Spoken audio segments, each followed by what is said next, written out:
Þá er komið að áætlanagerð fyrir leikskóla og grunnskóla og þá eru ákveðnir þættir sem við þurfum að hafa í huga. Við þurfum í fyrsta lagi að spá í aldurs og þroska og það er aldursviðið. Hreyfinámið ætti náttúrulega að vera viðeigandi fyrir aldur barnanna. Ung börn þurfa á leiki á hreyfingaferli á meðan eldri börn eru farin að geta tekið þátt í flóknari íþróttum. Það þarf að skilja þroska barna og hvernig það hefur áhrif á hreyfingarnar, til dæmis varðandi fín og gróf hreyfingar, hvað er það sem við þurfum að hafa í huga. Við þurfum að kenna mismunandi hreyfingatækni og það þarf að skoða hvernig hægt er að kenna hreyfingar í gegnum leiki. Og það þarf að kenna þessar grunnhreyfingar eins og hlaup, stökk, klifur og kast. Og það sem við erum að gera með því er að við erum að reyna að kenna þeim rétta tækni þannig að það sé hægt að forðast skaðlega hreyfingar. Þegar við förum svo í sjálft skipulagið þá þurfum við að spá í ýmsum þáttum. Það er í fyrsta lagi markmiðið, hvað á að þjálfa og hvernig, hvaða þjálfuna aðferðir ætlum við að nota. Hvar ætlum við að vera? Ætlum við að vera úti, inni eða ætlum við að vera í sundlaug? Og hvenær er þetta tímar, er þetta skipulagt, er þetta útiveran, er þetta í skólastofunni, er þetta í samverunni, hvar ætlum við að hafa þetta? Hvaða nemendur erum við að tala um, hvaða aldurshóp, hver eru hópastærðirnar, er þetta einstaklingur, er þetta sérkennsla?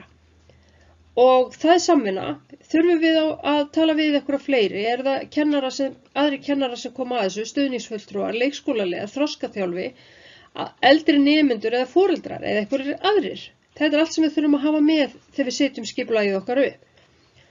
Og við þurfum að hafa í gangi einhvers konar atferlisathugun og hreyfiþroskapróf til að kanna stöðu hvers barns. Tímabilunum yfirleitt við erum að tala um að við erum með ársskipulag eða langtímaskipulag og svo tíma. Og þá skipum við hreyfinámi í grófum dráttum og það dregur stórlega úr því að kennslan verði handahófskennd. Við erum alltaf að spá í því að við erum með einhverja áætlun í gangi. Og við skiptum þessu annarkvort í tímabil eða annir og inn í það setjum við uppeldismarkmiðin sem við ætlum að ná í, kennslumarkmiðin og hvernig við ætlum að meta þetta. Og þetta er gróflega áætlað, það verður að muna. Við getum aldrei sett það nákvæmlega niður í öllum skrefum sem uppkoma því það er svo margt sem getur komið upp á. Og þetta er hjálpargagn. Allar áætlanir eru hjálpargagn og geta breyst.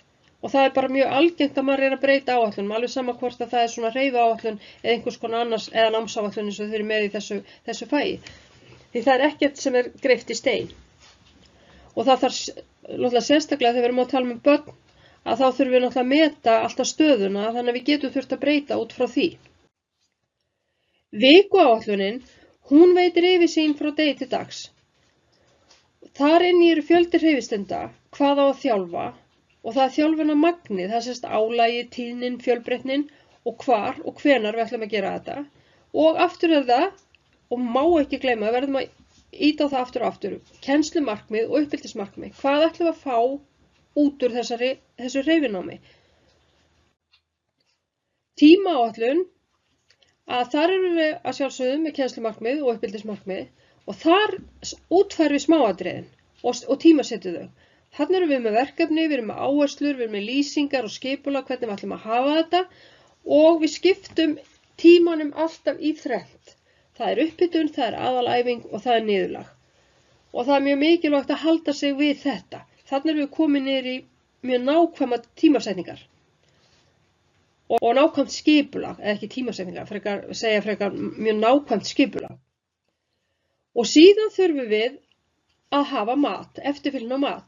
Og með því að hafa þessi atriði í huga þá er hægt að þróa áætlun sem styður hreyfinám barna á mjög áhrifaríkan hátt.